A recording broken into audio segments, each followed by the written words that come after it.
Là, j'ai commencé la voile à La Réunion il y a plus de 15 ans maintenant, en baie de Saint-Paul, au club nautique de Saint-Paul. J'y ai navigué pendant plusieurs années en optimiste, donc qui sont les premiers bateaux sur lesquels on commence. J'ai continué ma carrière en laser à La Réunion toujours. On s'est entraîné entre Le Port, Saint-Paul et Saint-Gilles. Et en 2015, donc, je suis parti en pôle espoir à La Rochelle. J'ai dû partir en pôle espoir pour continuer ma carrière de haut niveau, puis en pôle France en 470. On accueille aujourd'hui tout ce monde-là pour annoncer notre participation au Tour Voile. Donc Tour Voile qui aura lieu du 26 juin au 14 juillet sur les côtes de la mer du Nord et de la Manche de l'Hexagone. On sort d'une période de sélection et de préparation avec une petite dizaine de jeunes âgés de 16 à 26 ans. De ce vivier, on va en retenir 3 ou 4, dont une féminine au moins. Le Tour Voile aura lieu du 26 juin au 14 juillet. On part de Dunkerque et on va aller vers la Belgique comme première ville-étape. Au total, il y aura 6 villes-étapes. Donc les villes-étapes sont des villes qui accueillent le village du Tour. À chaque ville-étape, on aura une journée de compétition dite inshore. Donc ce sont des compétitions qui ont lieu près des côtes, soit sur des petits parcours d'une durée d'1 heure. On appelle ça des parcours construits et donc on va faire plusieurs courses dans la journée, soit sur des parcours un peu plus longs, donc on appelle parcours côtier, qui durent entre 2 et 5-6 heures et la particularité de ces courses inshore, c'est qu'on reviendra à la même ville-étape le soir. Après ces journées dites inshore, on aura des journées sur des étapes dites offshore, donc au large, et ce sera le gros morceau du Tour Voile, ces étapes offshore, qui auront des coefficients plus élevés parce qu'elles dureront plus longtemps, entre 18 et une trentaine d'heures, donc on passera 1 à 2 nuits en mer. Et donc vraiment ce format mixte fait le charme du Tour Voile.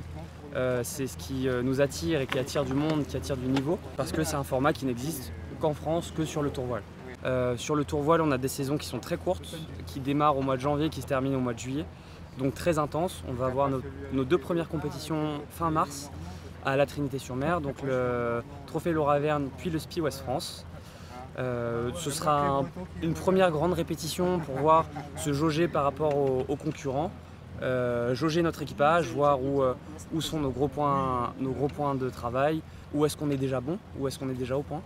Et donc voilà, ces compétitions-là sont nécessaires pour nous préparer. Et à la suite de ça, on aura donc plusieurs sessions d'entraînement. On en aura une en février, peut-être une en mars.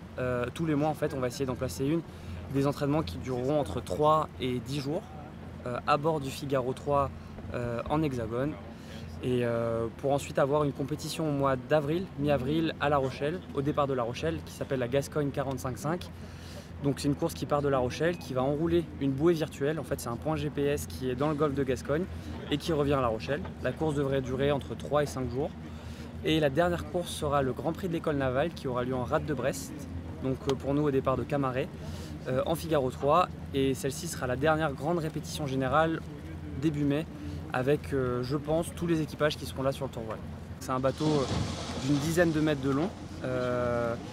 On va courir sur un format mixte entre la course inshore, donc comme je viens de l'évoquer, sur des petits parcours, et de la course au large. Donc la course au large, c'est un format qu'on connaît bien. La France est assez leader mondial à ce niveau-là. Donc avec des courses comme le Vendée Globe, la Transat Jacques Vabre qui vient d'avoir lieu, où on a un Réunionnais, Morgan Lagravière, qui a gagné en IMOCA.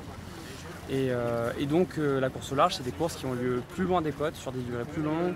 On passe du temps en mer, des nuits notamment.